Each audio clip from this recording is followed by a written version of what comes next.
আরে আমার মেয়ে, এই যে দেখো, আমি তোমার জন্য তোমার পছন্দের খাবার বানিয়েছি। চলো এবার আমি তোমাকে স্কুলে ছেড়ে দিয়ে আসি। বাবা, আমার মা মরে যাওয়ার পরে তুমি আমার কত খেয়াল রাখো। তুমি একাই সব বাড়ির কাজ করো, আবার আমাকে স্কুলেও ছাড়তে আসো। আমার কাছে তো আমার মা বাবা দুটোই তুমি। আমি সবসময় তোমার সাথে আছি।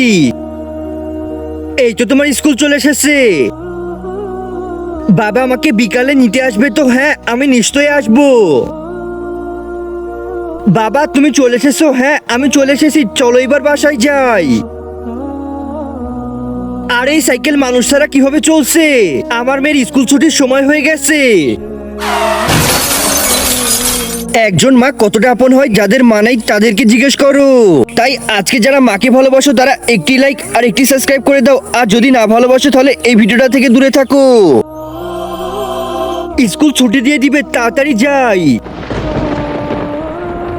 আমি সারা জীবন তোমার সাথে থাকবো।